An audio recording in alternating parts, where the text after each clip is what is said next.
سعادت حسن منٹو کی کتاب منٹو کے 100 افسانے سے ایک کہانی۔ وہ لڑکی۔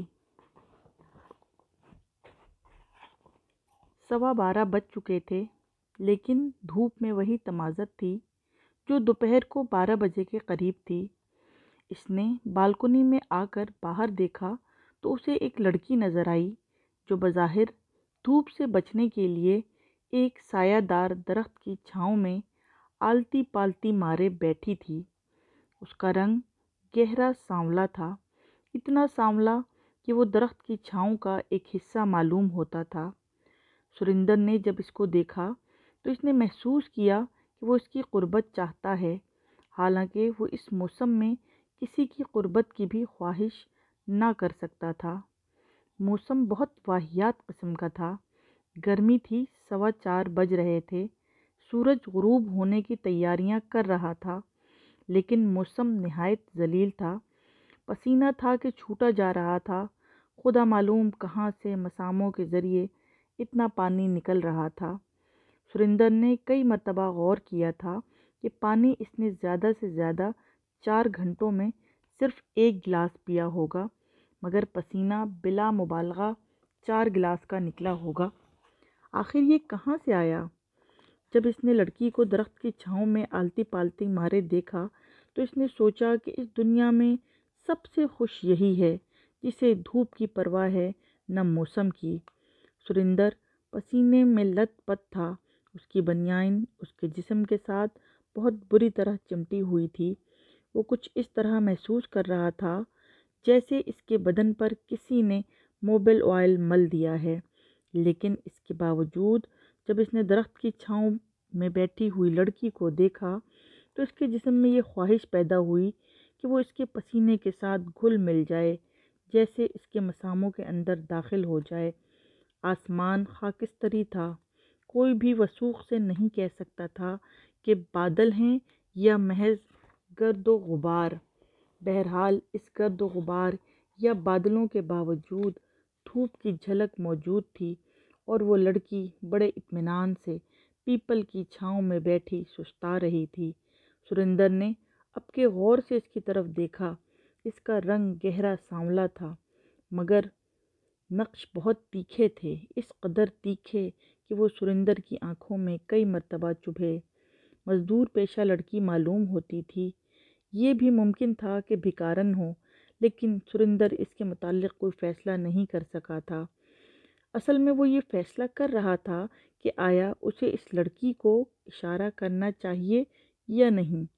گھر میں وہ بالکل اکیلا تھا، اس کی بہن مری میں تھی، ماں بھی اس کے ساتھ تھی، باپ مر چکا تھا، ایک بھائی تھا اس سے چھوٹا، وہ بورڈنگ میں رہتا تھا۔ سریندر کی عمر 27-28 سال کے قریب تھی۔ اس سے قبل وہ اپنی 2 ادھیڑ عمر کی نوکرانیوں سے 3 مرتبہ سلسلہ لڑا چکا تھا۔ معلوم نہیں کیوں، لیکن اس موسم کی خرابی کے باوجود سریندر کے دل میں یہ خواہش پیدا ہو رہی تھی کہ وہ پیپل کی چھاؤں میں بیٹھی ہوئی لڑکی کے پاس جائے یا اسے اوپر سے ہی اشارہ کرے تاکہ وہ اس کے پاس آ جائے اور وہ دونوں ایک دوسرے کے پسینے میں غوطے لگائیں اور کسی نامعلوم جزیرے میں پہنچ جائیں۔ سریندر نے بالکنی کے کٹہرے کے پاس کھڑے ہو کر زور سے کھنکارا، مگر لڑکی متوجہ نہ ہوئی۔ سریندر نے جب کئی مرتبہ ایسا کیا اور کوئی نتیجہ برآمد نہ ہوا تو اس نے آواز دی، ارے بھائی ذرا ادھر دیکھو، مگر لڑکی نے پھر بھی اس کی طرف نہ دیکھا، وہ اپنی پنڈلی کھجلاتی رہی۔ سریندر کو بہت الجھن ہوئی۔ اگر لڑکی کے بجائے کوئی کتا ہوتا تو وہ یقیناً اس کی آواز سن کر اس کی طرف دیکھتا، اگر اسے اس کی یہ آواز ناپسند ہوتی تو بھونکتا، مگر اس لڑکی نے جیسے اس کی آواز سنی ہی نہیں تھی، اور اگر سنی تھی تو انسنی کر دی تھی۔ سریندر دل ہی دل میں بہت خفیف ہو رہا تھا۔ اس نے ایک بار بلند آواز میں اس لڑکی کو پکارا، اے لڑکی! لڑکی نے پھر بھی اس کی طرف نہ دیکھا۔ جھنجھلا کر اس نے اپنا ململ کا کرتا پہنا اور نیچے اترا۔ جب اس لڑکی کے پاس پہنچا تو وہ اسی طرح اپنی ننگی پنڈلی کھجلا رہی تھی۔ سریندر اس کے پاس کھڑا ہو گیا۔ لڑکی نے ایک نظر اس کی طرف دیکھا اور شلوار نیچی کر کے اپنی پنڈلی ڈھانپ لی۔ سریندر نے اس سے پوچھا، تم یہاں کیا کر رہی ہو؟ لڑکی نے جواب دیا، بیٹھی ہوں۔ کیوں بیٹھی ہو؟ لڑکی اٹھ کھڑی ہوئی، لو اب کھڑی ہو گئی ہوں۔ سریندر بوکھلا گیا، اس سے کیا ہوتا ہے؟ سوال تو یہ ہے کہ تم اتنی دیر سے یہاں بیٹھی کیا کر رہی تھیں؟ لڑکی کا چہرہ اور زیادہ سنولا گیا۔ تم چاہتے کیا ہو؟ سریندر نے تھوڑی دیر اپنے دل کو ٹٹولا۔ میں کیا چاہتا ہوں؟ میں کچھ نہیں چاہتا۔ میں گھر میں اکیلا ہوں۔ اگر تم میرے ساتھ چلو تو بڑی مہربانی ہوگی۔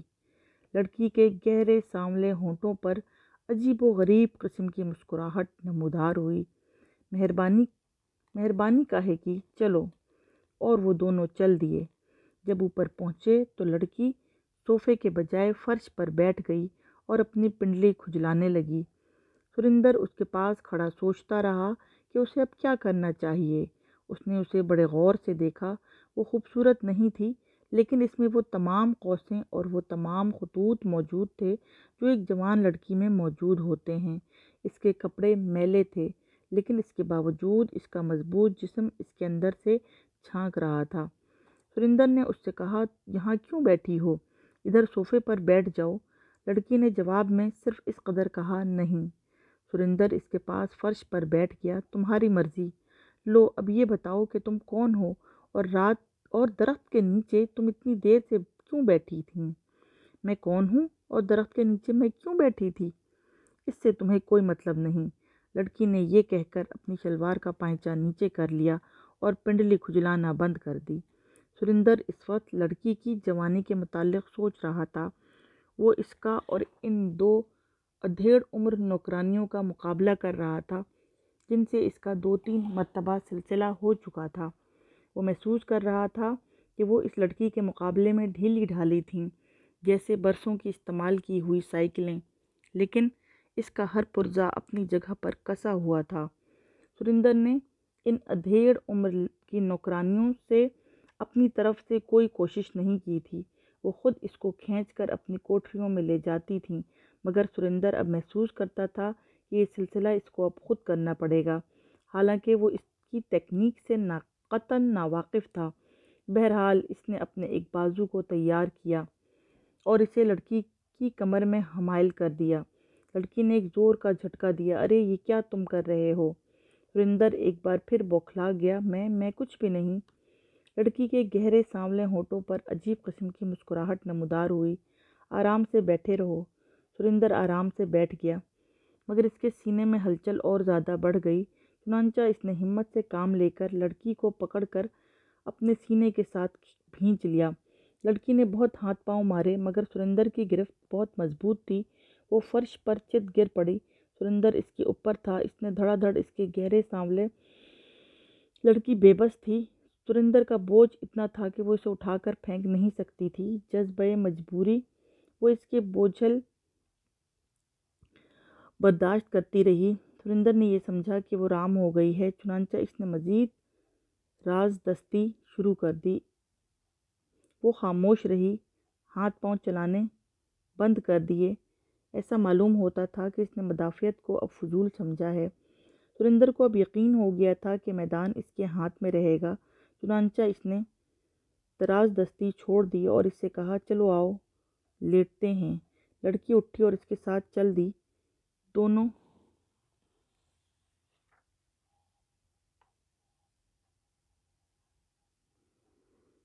لیٹ گئے۔ ساتھ ہی تپائی پر ایک تشتری میں چند مالٹے، ایک تیز چھری پڑی تھی۔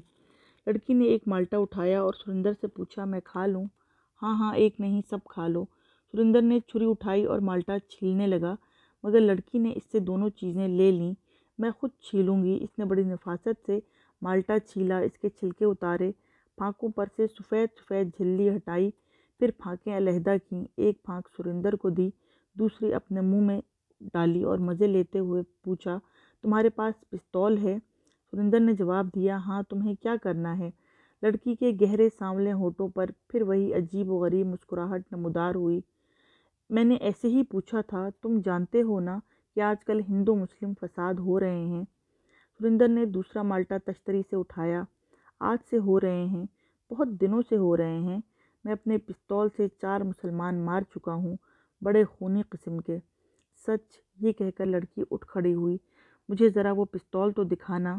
سریندر اٹھا۔ دوسرے کمرے میں جا کر اس نے اپنے میز کا دروازہ کھولا اور پستول لے